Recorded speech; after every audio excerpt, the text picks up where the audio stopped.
രാവിലെ എന്നും എണീക്കുമ്പോൾ ഓരോ ദിവസം ഓരോ മൂഡാണ് കേട്ടോ. ഇന്നത്തെ എൻ്റെ മൂഡ് കുറച്ച് എഴുതാനാണ്. അപ്പോൾ എന്തെഴുതുന്ന ആലോചിച്ചപ്പോഴാണ് എനിക്ക് ഏറ്റവും ഇഷ്ടപ്പെട്ട പ്രേതകഥ തന്നെ എഴുതിയാലോ എന്ന് വിചാരിച്ചത്. അങ്ങനെ എൻ്റെ തൂലികയിൽ നിന്ന് അടർന്നു വീണ ഒരു പ്രേതകഥയാണ് ഇന്ന് നിങ്ങളുടെ മുമ്പിൽ ഞാൻ അവതരിപ്പിക്കുന്നത്. ഇപ്പോൾ എയുടെ കാലമല്ലേ, അപ്പോൾ വെച്ചിട്ട് തന്നെ അത് അവതരിപ്പിക്കാമെന്ന് ഞാൻ വിചാരിച്ചു. അപ്പോൾ നമുക്ക് കാണാം കേട്ടോ. കാടിനുള്ളിൽ ഒറ്റപ്പെട്ട് നിൽക്കുന്ന ഒരു കോവിലകം.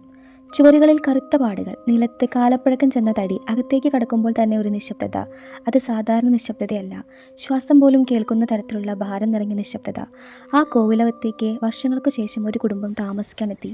അതെ, രാമവർമ്മ തമ്പുരാൻ, ഭാര്യ ദേവകി അന്തർജനം, അവരുടെ മകൻ വരുൺ, മരുമകൾ ലക്ഷ്മി.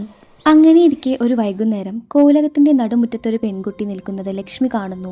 കറുത്ത നീളമുള്ള മുടി, വലിയ കണ്ണുകൾ, മുഖത്തൊരു നിശബ്ദമായ പുഞ്ചിരി.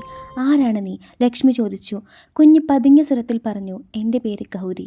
അവൾ പറഞ്ഞു, എനിക്ക് പോകാൻ ഒരിടവുമില്ല, എനിക്കിവിടെ താമസിക്കാൻ ഒരിടം തരുമോ? ദേവകിയുടെ മനസ്സുരുകി. കുഞ്ഞല്ലേ, തനിക്ക് ദൈവം തന്നതാണെന്ന് കരുതി അവളെ കോവിലകത്തേക്ക് സ്വീകരിച്ചു. അങ്ങനെ ദിവസങ്ങൾ കടന്നുപോയി. ഗൗരി എല്ലാവർക്കും പ്രിയപ്പെട്ടവളായി. പക്ഷേ പൂജാമുറികളിൽ അവൾ കയറാറില്ല. ദീപം കൊളുത്തുമ്പോൾ അവൾ പുറത്തേക്ക് പോകും. ശിവരാത്രി, നവരാത്രി ദിവസങ്ങളിൽ അവളെ കാണാതാകും. അവളുടെ കാലടി ശബ്ദം പോലും കേൾക്കാതാവും. പക്ഷേ ഇതൊന്നും ആരുടെയും ശ്രദ്ധയിൽപ്പെട്ടിരുന്നില്ല. അങ്ങനെയിരിക്കെ ഒരു അമാവാസ രാത്രി കോവിലകത്തിൽ പെട്ടെന്ന് ചെണ്ടയുടെ ശബ്ദവും മന്ത്രോച്ചാരണവും കേൾക്കാൻ തുടങ്ങി. ലക്ഷ്മി ഉണർന്നു. നടുമുറ്റത്തേക്ക് ചെന്നപ്പോൾ ഗൗരി ഒറ്റയ്ക്കിരിക്കുന്നു. അവളുടെ കണ്ണുകൾ ഇപ്പോൾ കുഞ്ഞിൻ്റേതല്ല, ഒരു സ്ത്രീയുടെ കണ്ണുകൾ, വേദനയും കോപവും നിറഞ്ഞ കണ്ണുകൾ. ഭയന്ന ലക്ഷ്മി പിറ്റേ ദിവസം തന്നെ ഒരു താന്ത്രികനെ വിളിച്ചു. അദ്ദേഹം പറഞ്ഞു, ഈ കോവിലകത്തിൽ 60 വർഷങ്ങൾക്ക് മുൻപ് ഒരു ബാലികയെ ബലി കൊടുത്തിരുന്നു. പക്ഷേ ബാലികയുടെ ബലി ദൈവം സ്വീകരിച്ചില്ല. അവളുടെ ആത്മാവ് ഇവിടെ തന്നെ കുടുങ്ങി. ഗൗരി, അവൾ കുഞ്ഞല്ല, ഒരു സ്ത്രീയുടെ ആത്മാവാണ്.